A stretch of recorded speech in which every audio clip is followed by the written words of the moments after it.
Let us settle into a spirit of worship, first with thanksgiving for our sanctuary aesthetics team and the wonderful flowers that bedeck our altar this morning in celebration of Thanksgiving. Thanks to Nancy Hancock and others who made that happen this morning. And our prelude this morning, the music of Cliff Harden, Hush, which is different than what is in your order of service. You're also invited to light a silent candle of joy or sorrow at this time.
The words of Katie Gelfand.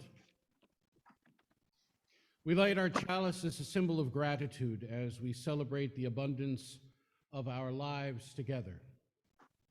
In this sanctuary, we harvest bushels of strength for one another, and offer our crop with the hands of compassion and generosity.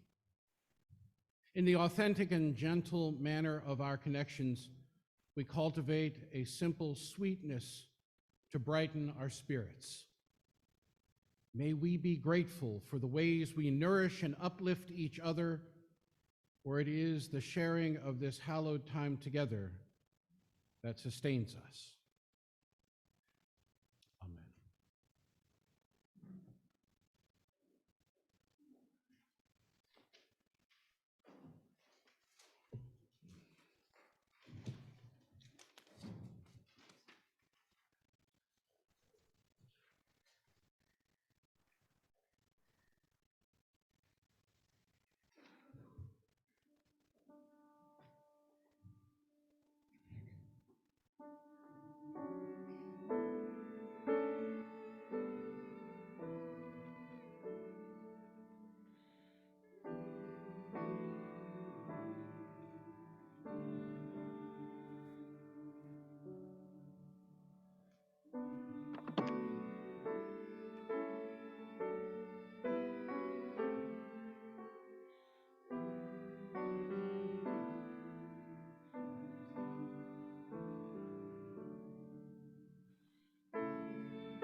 Now that we've had coffee hour, now that we've had worship, let us move directly into coffee hour. I don't know about you, but I want to bask in the sound of the end of songs like that for a long time. Thank you for that. Beloved, my name is Aaron Payson. I'm minister of this congregation, one of a number of ministers, and I delight in the presence of my colleagues and of all of you on this very sacred day. We begin this morning by acknowledging that in Worcester, Massachusetts, we work, learn, and live and worship on the seized ancestral land of the Nipmuc people who survive and remain active as the Nipmuc Nation. I welcome you to this morning's service. We're glad that you have joined us today. We hope that this service gives you an opportunity to pause for a few minutes to gather in community so that we might care for each other, take a moment to reflect on our own lives and well-being, and discover opportunities for spiritual refreshment and service in the wider world. As an act of solidarity with our children and those among us who have not yet been able to be vaccinated, we invite all of you to wear a face mask. Masks should be placed over the nose and mouth and gently formed to the contour of the nose and chin.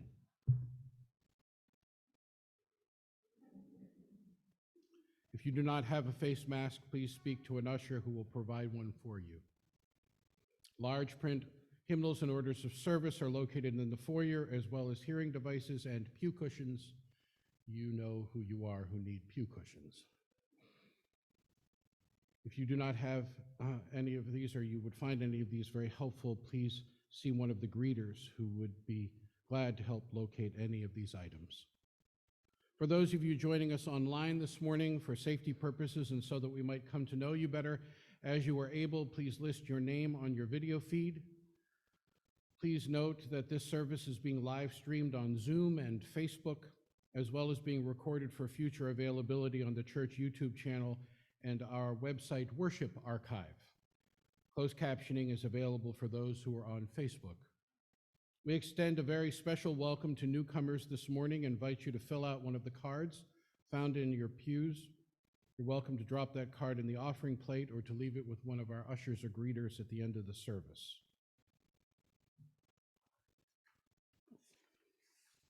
In a moment, we will be passing around our pew sheets. We invite all of you to sign the pew sheet. Please know that the information collected is for church purposes only. Due to the pandemic, we're foregoing the collection of children's change for change in person. However, there is a basket next to the Joys and Sorrows candle bowl, and those who would like to contribute change to assist with our church emergency fund this morning are welcome to donate there. Following the service this morning, you're invited to join us for a time of fellowship. Nancy and I spoke this morning and thought it might be a little cold. So those of you who would like coffee and cookies are welcome to gather in the fellowship hall to take those. And if you want to meet with each other at that moment, you're welcome to do so. We invite you to consume those products outside so that we can maintain our mask wearing indoors. I hope that you find yourself in a good place this morning, for this is indeed a good place. Our opening words are those of Gwen Matthews. Today, we are thankful for you and what you bring to this place. Your spirit, your talents, your generosity, your imagination and dedication reaffirm our fellowship and create our beloved community here. Our heartfelt thanks to you on this day and all days to come. For those who embrace Thanksgiving as a day of honor, a day to honor the gifts of family and friendship and abundance and security, we celebrate with you and join our voices to hold aloft all sacred blessings. For those who hold Thanksgiving as a day of sadness, who mourn for the hurt and loss of Native peoples, who are lonely, who grieve the loss of those dear and beloved, we hold your heartache and your sorrow, so you do not have to carry the burden alone. Blessings, abundant blessings on all of you. Would you please now join together in our opening hymn number 67, found in your gray hymnals.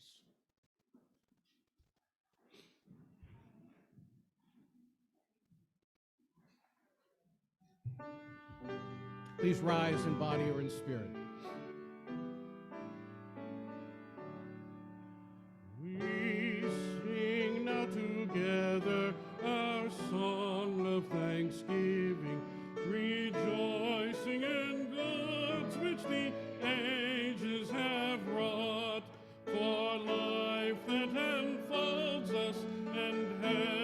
and heals and holds us, and leads beyond the goals which our forebears once sought. We sing of the freedoms which martyrs and heroes have won by their labor, their sorrow, their pain, the world pending, our ampler hopes defending. Their death becomes a triumph, they died not in vain. We sing of the prophets, the teachers, the dreamers, designers, creators, and workers and seers, our own lives expanding, our gratitude commanding. Their deeds have made immortal their days and their years.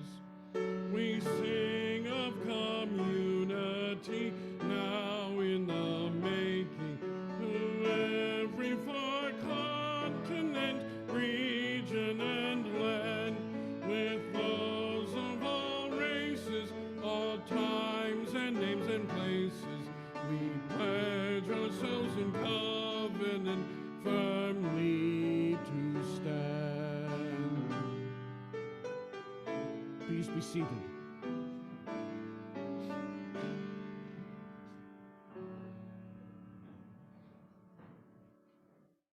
I want to take as our RE moment today the opportunity to share with you that the Food Pantry yesterday delivered 75, I think,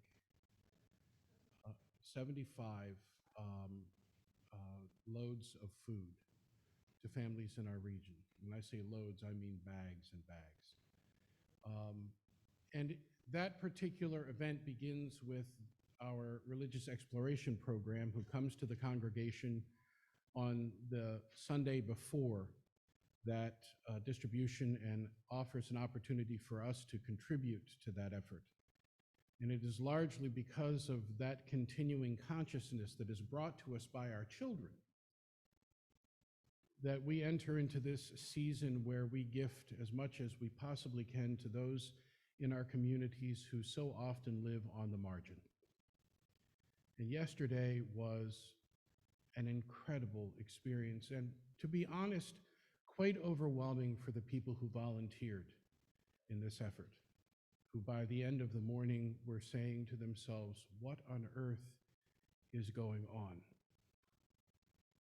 So part of the reason that this is so important as an RE moment is for us to claim both the consciousness that comes to us, not just in the Sunday before our Thanksgiving holiday distribution, but each time that we gather, when we can sit in double consciousness, the reality that there is need, and to consistently be surprised and motivated to serve that need and to erase the need for that need. And so I come with incredible gratitude for those who delivered food to families in need yesterday. I come with incredible gratitude for the consciousness of our children and for this congregation and for the continuing effort. And I come with the deep hope that what is instilled in us because of efforts like this is the desire to change our world so that distributions such as we give each month are no longer necessary. But until that time, I have such deep and abiding gratitude for people who are part of this effort, and that includes all of you. Let that be our RE moment today. I want to welcome Andrea Cruz to the pulpit this morning to share with us something that is of ultimate importance to her and her new work, but more importantly, substantive of her existence.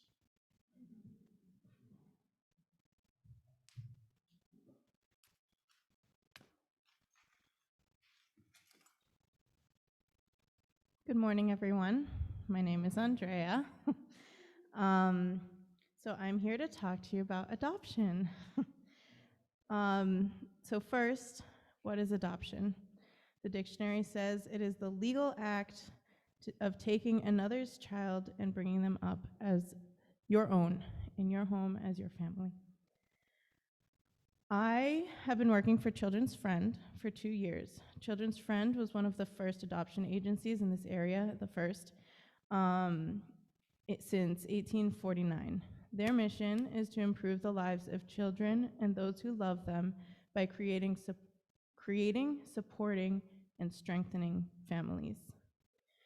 I'm here to talk about adoption today because November is National Adoption Month. It began in 2000 in LA, where the LA courts opened on Saturday, November 20th, to finalize hundreds of adoptions that were backed up in order to move the process and give finalization to those families and those children who were in foster care. Since then, there are over 400 courts in the United States that open up for a National Adoption Day. Worcester had their National Adoption Day on Friday, the 19th. Before I speak of that, I'd like to give some stats from 2019, right in the midst of COVID,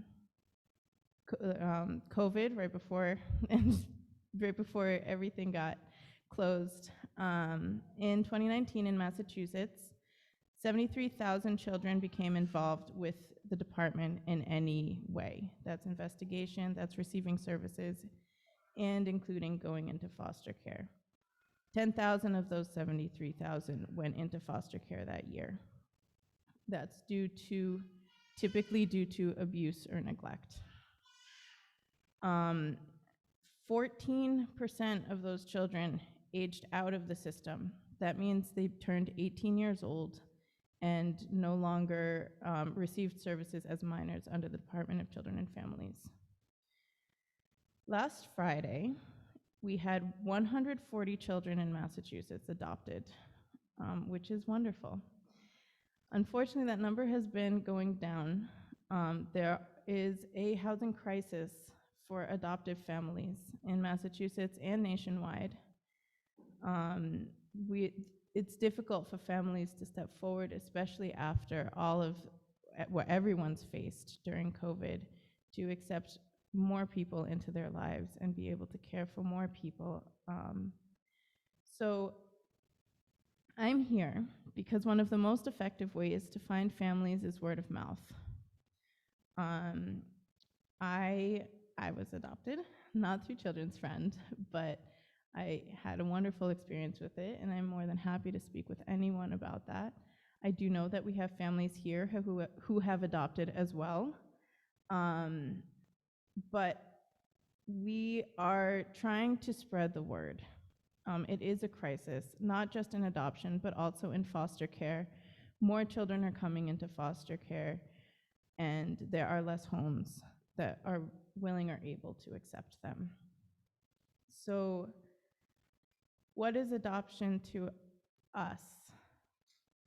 Adoption for us is finding a family who will give a lifelong commitment to a child or children to provide them love and safety and security that they need to thrive. I have a board in the back, and I have more information about steps to become an adoptive or foster family. And I'll be in the lounge after the service to answer any questions. Thank you.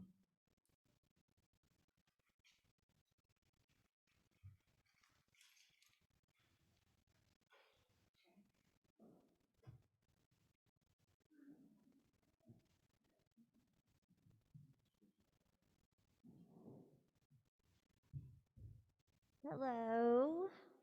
Yes. Good morning. Here I am. It's poinsettia time again. And I have to tell you, Nancy was so intent I'm getting like fresh flowers, and I was like, whatever, whatever. But you know what, Nancy? They really do look beautiful. So thank you.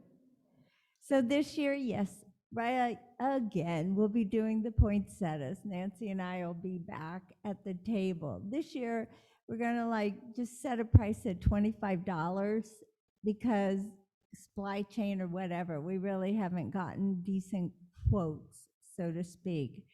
But hopefully colors and this and that. So if you really want to take your poinsettia home, just kind of tell us and we'll make sure that there's one for you. Also, certainly donations can be made in any amount to the Flower Fund for other real flowers throughout the year. So there. So good morning. So Aaron showed me all these beautiful things about the offertory, and I said, oh no, we got to do the classic one, our prophet and pastor. So everyone, look to your side, reach into your neighbor's pocketbook or pocket, write out that check you've always wanted to write to UUCW. So thanks. And now the morning offertory. So.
We come to that time in our service when we're given pause to consider what is deepest in our hearts, or most profoundly on our minds, or in the work of our hands.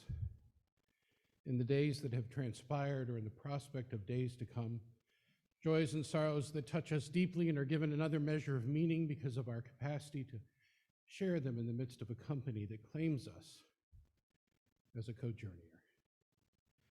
So I invite those of you who have joys or sorrows this day to come forward to speak briefly into the microphones, telling us first who you are so that those using our auditory enhancement devices or online can come to know us, and then to light a candle if you so desire.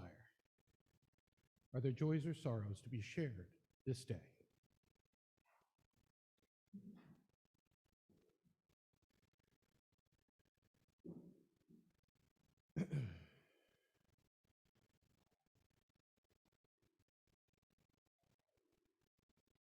Good morning. I'm Kim Napoleone. Most of you know me. I have to get lower. We can.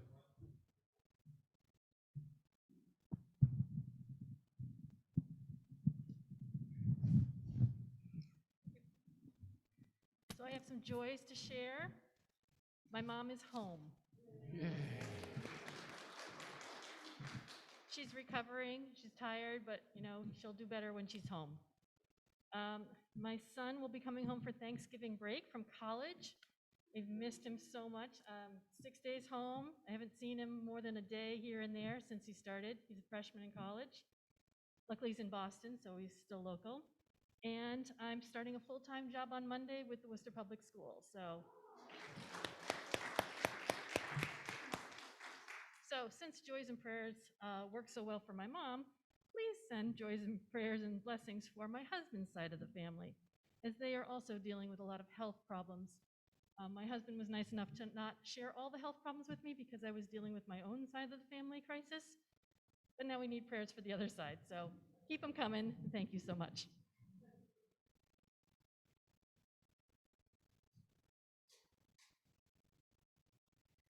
Hi, I'm Corey Henry, and I've been meaning to write this as a joy and gratitude for the overwhelming support that you all offered to my family when my son was sick and in the hospital. Everything from phone calls to a meal train to just knowing that you all were here and we're part of our family. We're from Ohio and we don't have family here. And just from the bottom of my heart, I just have to tell you, I had not been here because of COVID in so long, and it was such a surprise to receive the meals and the support, and it just, it really helped me get through. So just showing up every Sunday, you all singing with your masks on and getting up here, I just started crying. I was like, you guys, I just appreciate everyone just showing up and doing your part. So thank you.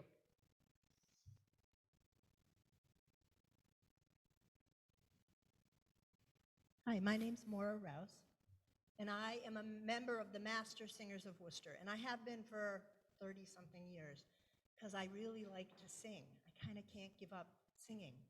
But these months, how many is it now? March last year, changed our world, not only in our friendships and our work, but in our hobbies. And for some people, it meant that they knit more, they sewed more, they talked more on the phone, they bicycled more.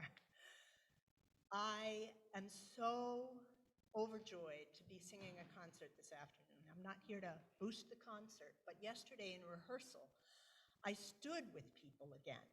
And we've been doing this in a room with our masks on, 6 feet apart.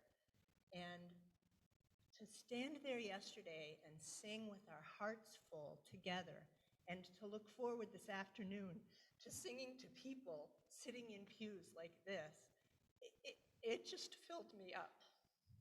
And that is my joy today.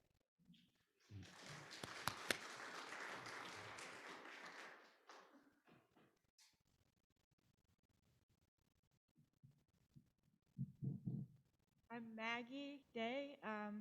Just wanted to echo the appreciation that others have shared for the music that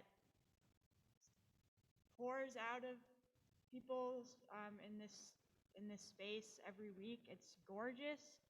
The piano playing is just phenomenal and so moving. The singing. So from the bottom of our hearts, we're moved, every time we enter this space, and we feel the same type of love resonating from everyone, even if it's not a musical note. We feel that coming from everyone. So thank you, everyone, also for your support over this past year. We really appreciate that.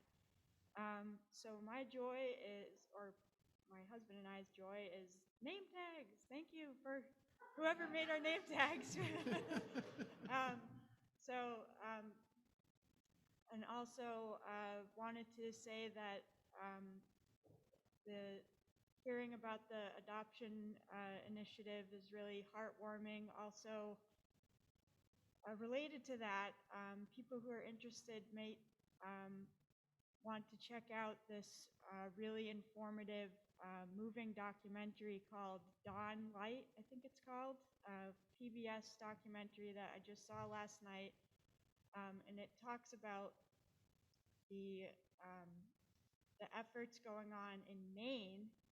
And the title of the documentary comes from the fact that the indigenous people of Maine they would see the first light, so to speak. So because they're on the East Coast, sunrise is in the East, and their culture is very centered on that first light, and it was very interesting, but it talks about real issues facing these adopted children where child welfare services had the best intentions, but they end up creating a lot of problems because there's such a high rate of adoption for these indigenous communities across the country.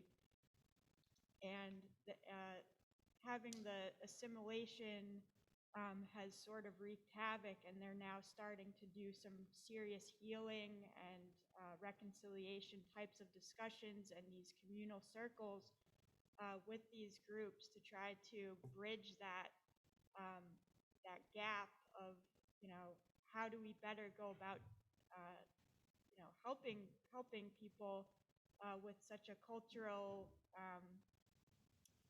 there's just a lot of good work that's happening.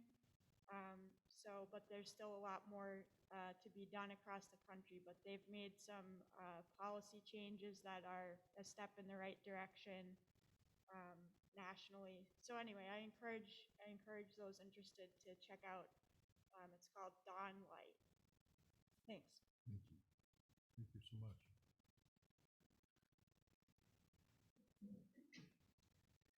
Hi, I'm Judy Savage. If my memory serves me correctly, and it's not doing that well anymore, but I know sometime around this time of year there's a national or international day of remembrance for transgender people who have been murdered, basically. And I don't know if I'm early or late or if we've already talked about it, but I just wanted to bring it up. Thanks. Transgender Day of Awareness was Friday and Saturday this week were honorings of those who had died. We were invited and many took part in the celebration, or not the celebration, the honoring in Chelmsford this year.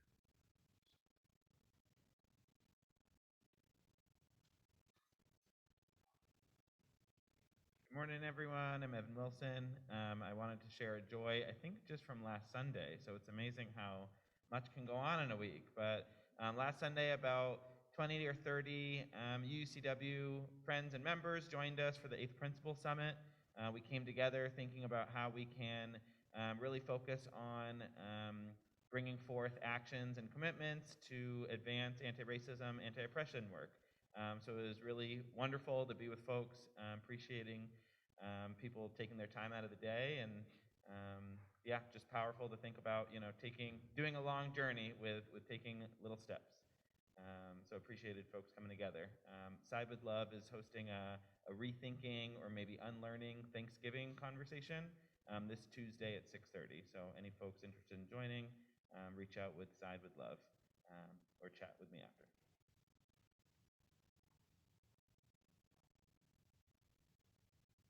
Good morning, Sunnis. I just wanted to share a concern. Those of you in the Food Pantry world probably know that Betsy Wood, her daughter, has a rare form of breast cancer, and my heart aches for them all, and I know they will fight and hopefully come through. But please send positive energy and prayers towards the Wood family. Thanks.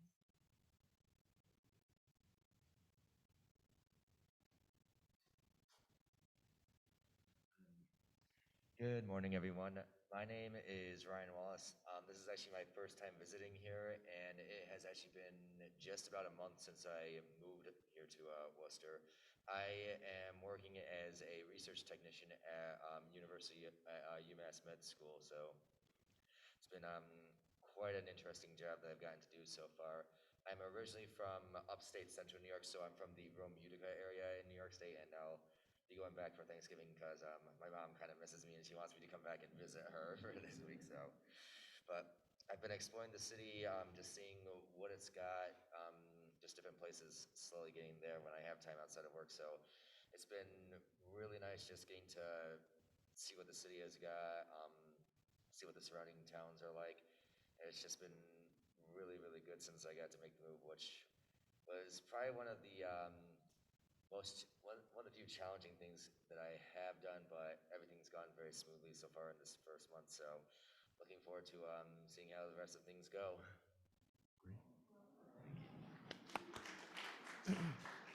Ryan, you're not alone. There are a lot of upstate New York transplants here. I was born in Cortland, so you know, right? We are the ones that look at the snowfall in New England and go, pff. You know?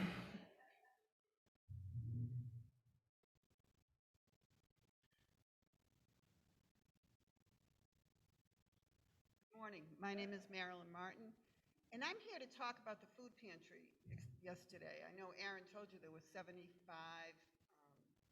groups that we distributed to, which is a high number because in October we did 55. So it was a lot, and we used up all of the produce in spite of Linda's best effort. We ran out of food. We ran out of produce.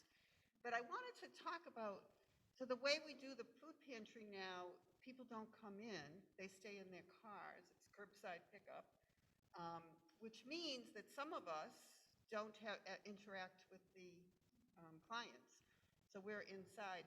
But what we do get to do is interact with each other. And I just think, I'm so struck by how cool it is that we all do it, you know, that it works so well that people donate things, and then on Fridays, the people who come and set it all up, and then on Saturday, the way so smoothly, although yesterday was hard because it was nonstop. They started at 9 and it ended at 11:30.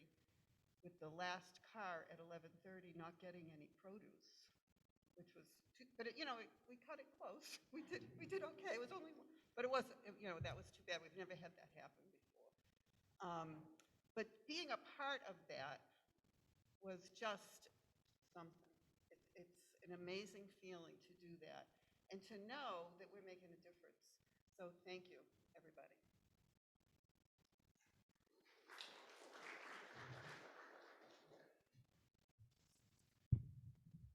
So this is from Laura Lenahan via Facebook, and Laura says she's grateful, she has a joy that she's grateful for all the people that helped her family move yesterday, helped her and her family move, and the sorrow, my friend Dawn lost her husband due to suicide last week. They were married for 20 years with 2 small children. Thank you.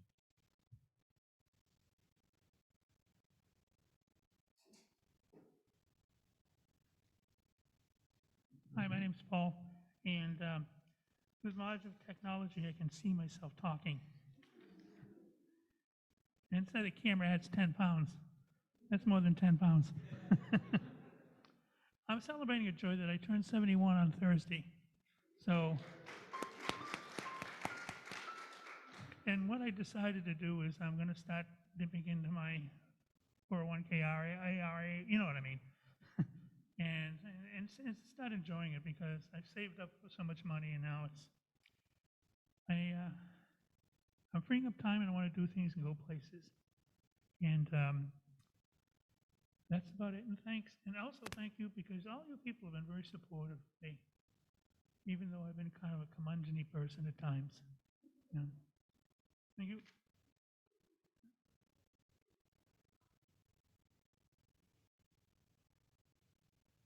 Bonjour.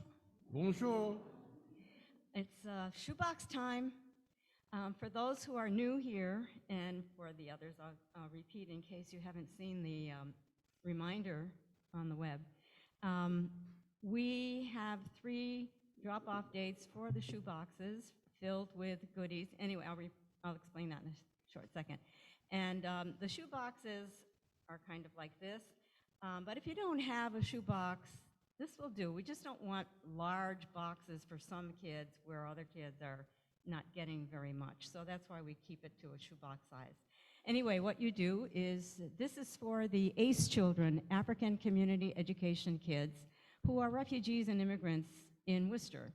And they've never understood what holiday shoeboxes are exactly for, because they don't know the people who give them, and that's very odd for them. But they're very grateful. So anyway, what you do is you go to the web on the weekend reminder, you scroll down to the shoebox event, there's a place where you can click, and it'll give you a grid with children's names and ages and gender, and there's a place for you to sign. So if you're interested, what you do is you look for a child, let's say a boy who's 16, and you know where he's from, and you put your name next to that child, and you'll see it on the grid, it'll stay on the grid, and people just keep signing up from the website. And the drop-off dates are the, let's see, the 29th. Oh, it's on the paper. I don't remember. I think it's the 5th, the 12th, and the 19th, something like that. The first 3 Sundays of December. Thank you. Deb Zawilski writes, today marks the 4-year anniversary of my mother's passing. I miss her very quirky nature. And Matt Bajun writes, asking for thoughts on behalf of his brother-in-law.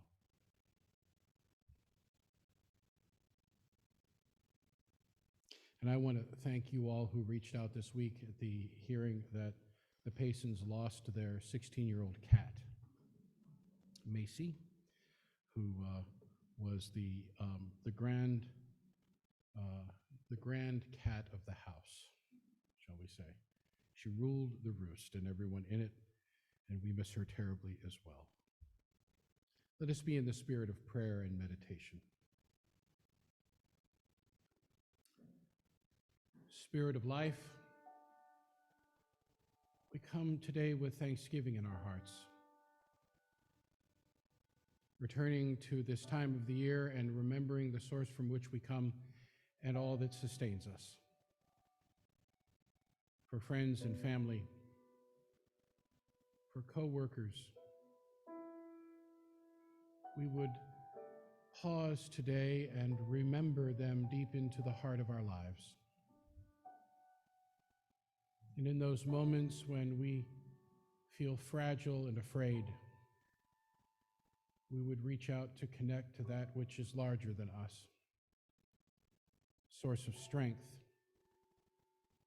grounding us in a sense that there is more to us than any given moment. Help us realize this when we are in pain or ill health. Remind us of our capacity to creatively respond to all of these challenges with strength and perseverance, with the opportunity for joy and laughter, remembering ourselves and each other deep into the heart of the existence that we share. Thankful for the opportunity to be. Amen. And blessed be.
Source of all, to thee we raise hymns of grateful praise. I don't know about you, but I wrestle with that this year. I wrestle with that this morning. The news of another court decision that seems most unjust. A world that continues to spiral in pandemic response. People in hospitals that are hurting. A world that seems bent on self-destruction of one form or another, and yet the echo this morning intentionally, and thank goodness for choirs and soloists, is source of all, to thee we raise hymns of grateful praise. I come to this moment in the year with a deepening awareness of the paradox of this season of holidays that we're entering. I say paradox because while we honor this time of year as the most joyous, thankful, gifting and giving season, such sentiments are often entirely subsumed by so much else, including the frenetic pace that we take on during this time of the year. Amen? Amen. Well, that was a little too exuberant. You know, while the celebrations of Samhain and the Day of the Dead give us pause to immerse ourselves in the experience of the changing season that welcomes the darkness, and the sense that such challenges pose an existential threat to our well-being, we meet with the creative human response that offers play and the sharing of food and the reverence of those generations that have gone before. A moment of pause amidst of all that might otherwise overtake us, to generate the strength to respond creatively, compassionately, to choose literally another way of being than what we might garner from the environment around us. That seems to be a perpetual challenge today, if you ask me, and it's been going on nigh for years, for many. These experiences are only an entree, if you will, Samhain and the Day of Dead, into the season of the holidays, of Thanksgiving through New Year's. And I pause for a moment to reflect that many people come up to ministers this time of year and say, well, December must be horrible for you. I'm like, not really. It's quite, it's scheduled a year in advance, many years in advance. We know what the schedule is be. January is a crapshoot. January is that moment when everyone returns from all of these opportunities to gather with family and friends, and then it all gets unhinged. Things come up. But this time that we're entering into, an experience that is as much about all that must be accomplished as it is about feelings of gratitude and joy and gladness and giving. It's as if we have internalized the history of generations who responded to the changing daylight with a sense of urgency, that all that has not yet been accomplished in the harvest must be done in the next few weeks. In other words, we are genetically predisposed to being frenetic at this time of year. Think about that. What also seems plain to me is that while we engage this period with a measure of genetic predisposition, if you will, to gather the harvest of labors that make all things right before the onset of the cold and the darkness, our orientation toward this work is more about our creative capacity than our innate predispositions toward the changing season. In other words, we have a choice about how we engage what comes before us. I want to begin my reflection by suggesting for those of you that look upon the next few weeks with a sense of foreboding, you know who you are, that while happiness may be elusive, Joy is possible. While happiness may be elusive, joy is possible. And they're not the same. In her book, Radical Joy for Hard Times, Trebby Johnson writes, joy is different from happiness. Happiness is a condition I seek. The Dalai Lama has said that the very purpose of life is to seek happiness. And I feel it as a warm, comfortable sense of well-being when my world and I are in harmony. Joy is more explosive and more fleeting. Robert Johnson describes joy as an exaltation of the spirit, a lasting value that nourishes and sustains the spirit as well as the body. Joy does not produce a craving for more because it is enough. Says blogger Ingrid Fettel-Lee, joy reminds us we are human and gives us something to live for.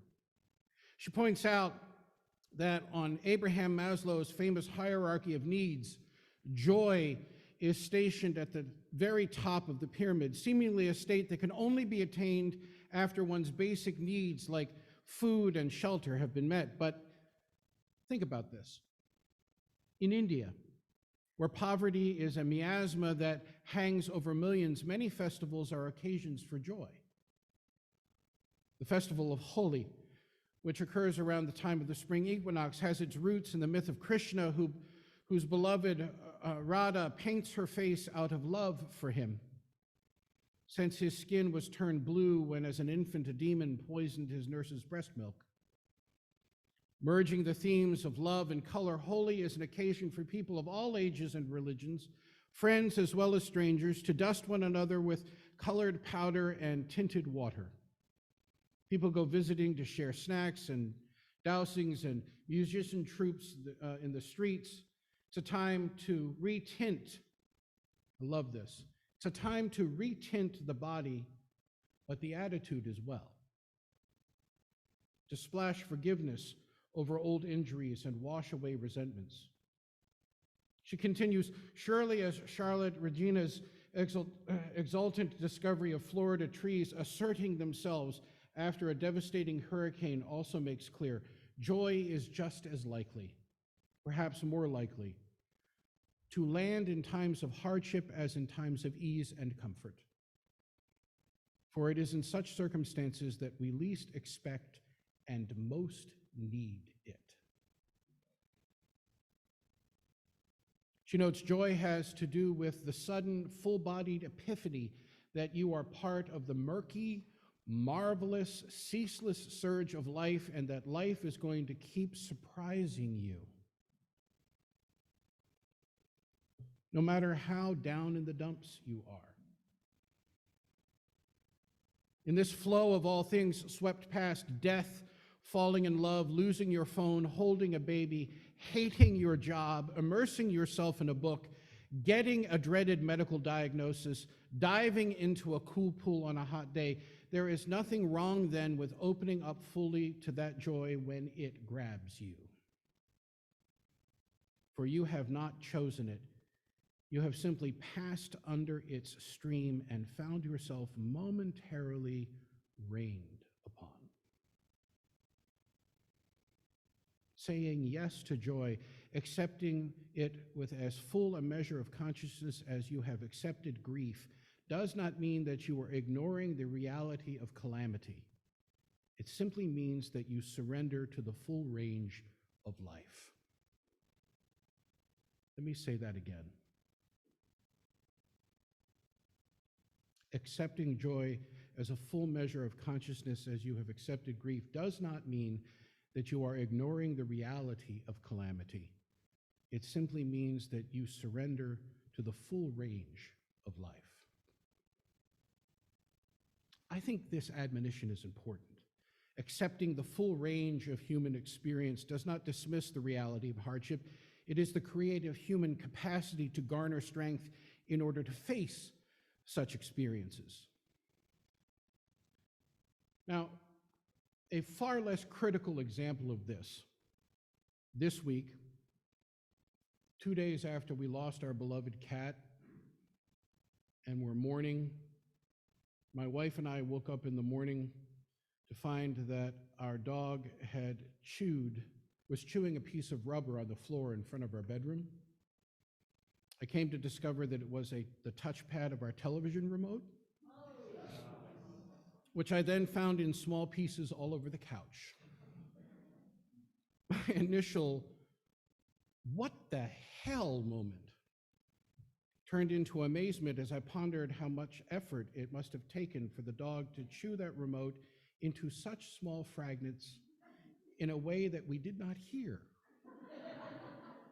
And while I worried about whether she had ingested any of it, I surmised because of the amount of pieces that she had left in place that she probably hadn't consumed much. And then I thought about it. Remember that pause? Our cat died earlier this week. Our dog loved that cat, even though she tormented the bejesus out of her constant companion. And it was the cat, actually, that had initiated most of the shenanigans in the house, because she could get up on the table and do her gravity works experiments with everything that was on it, and the dog would then find the things that she had left on the floor, and there you go.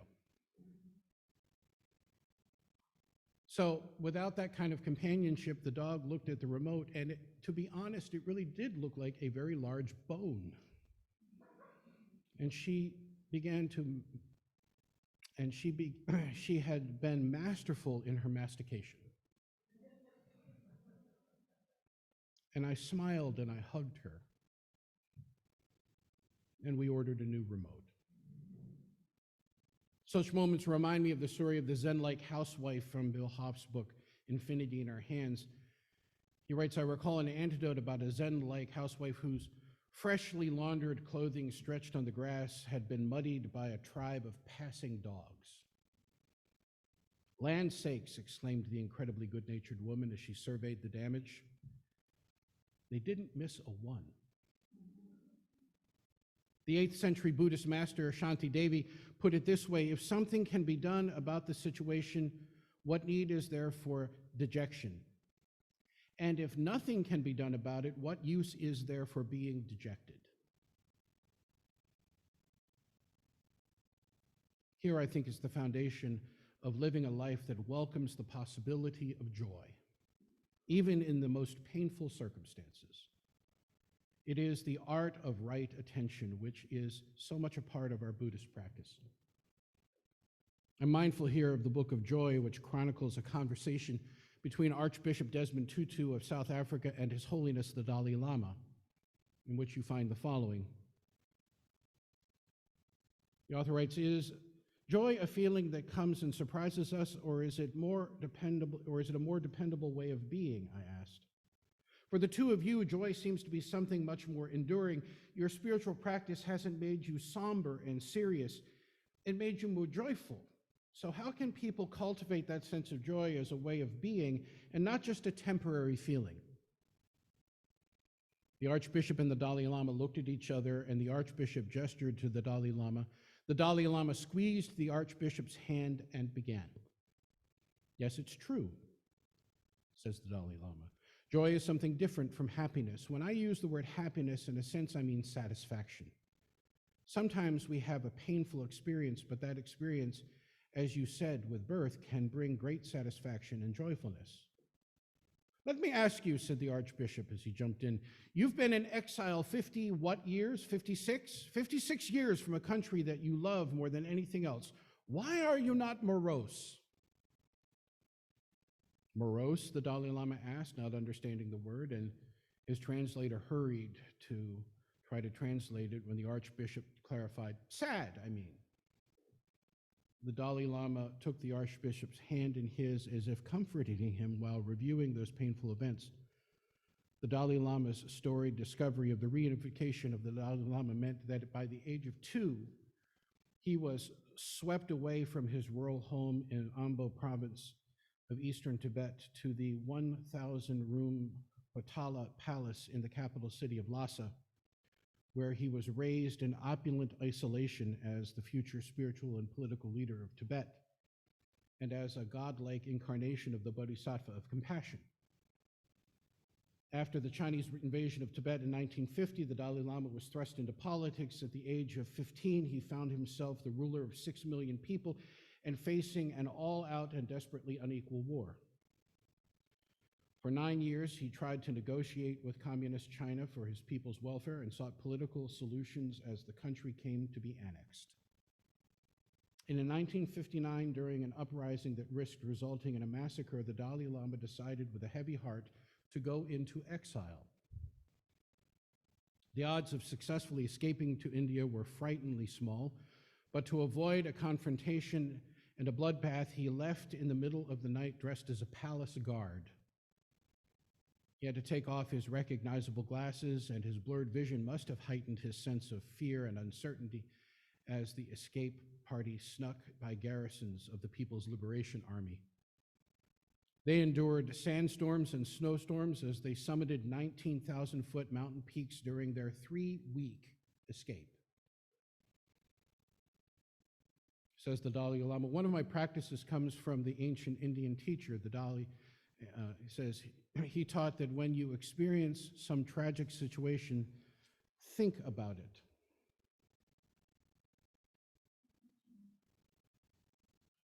That is Shanti Devi. Let me be clear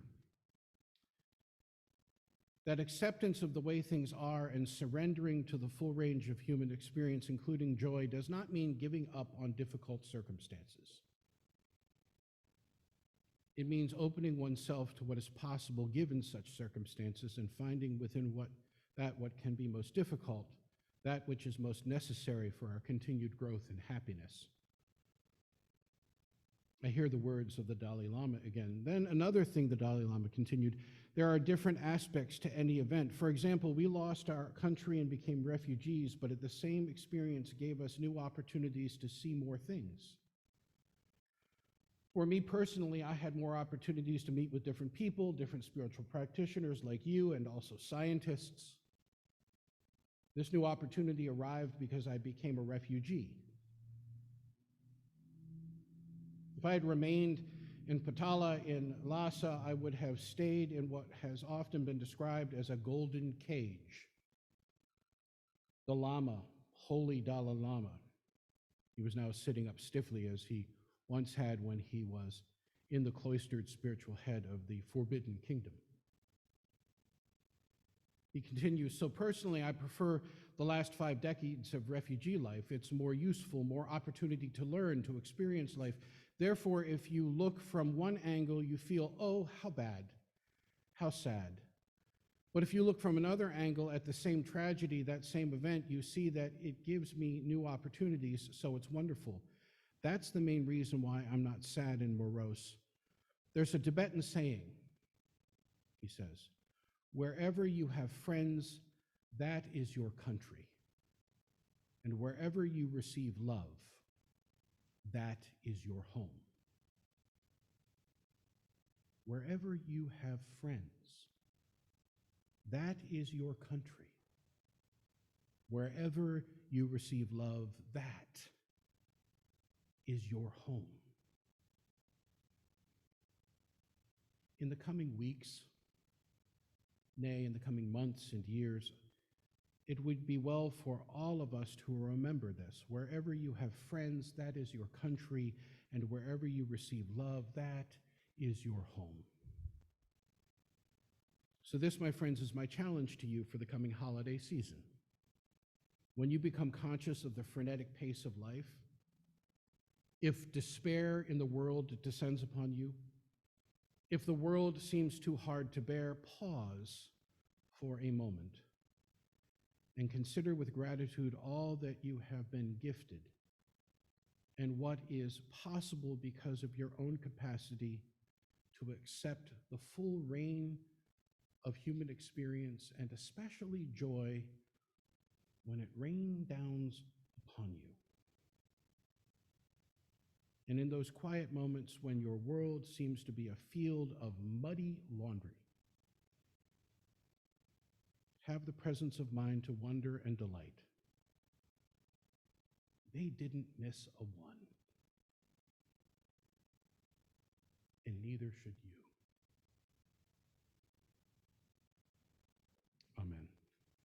Ashe, and blessed be.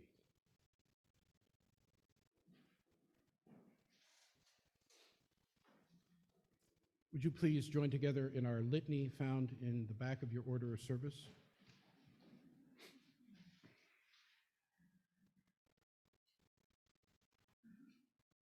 The words of Laura Horton Ludwig.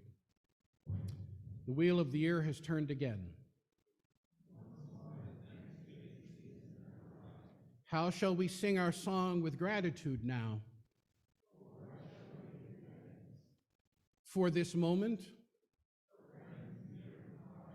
for our breath, for courage and clarity, for delight, for beauty,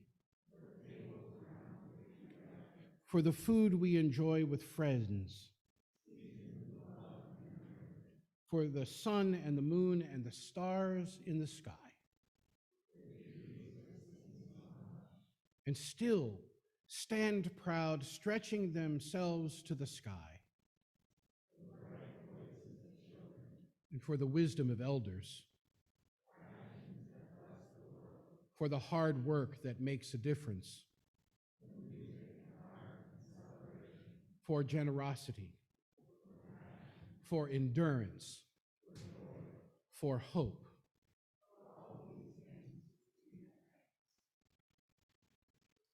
Please rise together in body or in spirit and join together in our closing hymn this morning, number 290, Bring, O Past, Your Honor. Please rise in body and spirit.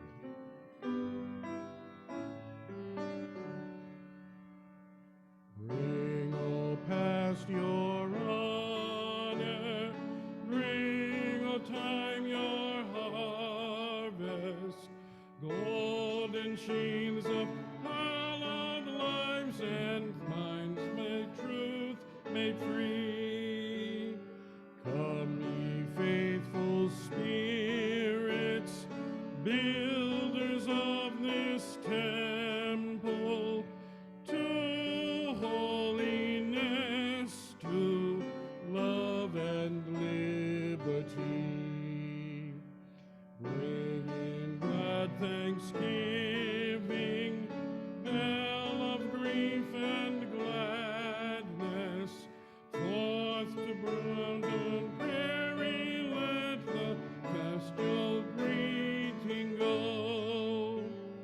Voices long departed, in your tones re-echo, praise to the highest, peace to all below.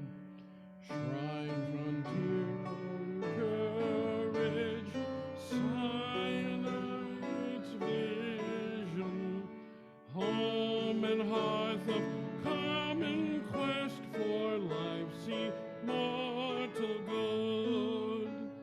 Standing years on coming, sentinel of conscience, faithful past your stalwart walls have stood.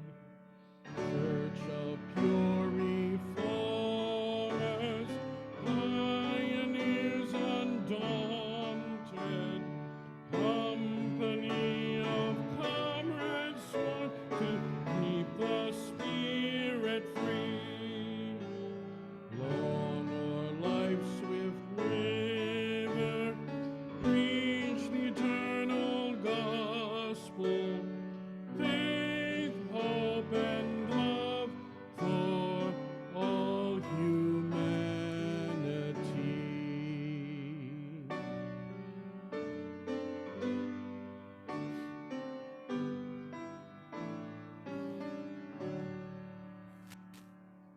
Words of my colleague Andrew Pakula adapted, as you prepare to leave this sacred space. Like the delicious leftovers of a memorable and satisfying meal, pack away a piece of this church in your heart. Wrap it carefully like a precious gift of homemade love. Carry it home with you and let it nourish you through the joys and sorrows of your days. Let the nutrients of its love strengthen you, give you good health, and remind you of all that is good and true, until you gather here again in this place of love. Amen, and blessed be.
Thanks for our choir this morning.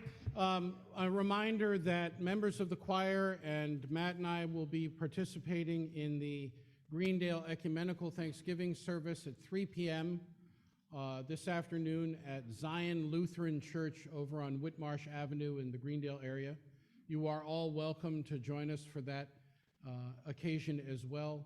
I hope that we will see you very, very soon. I'm so glad to see you today, and may yours be a very happy Thanksgiving. And for those who would like coffee, you can go straight down the hallway this way, and we'll see you soon.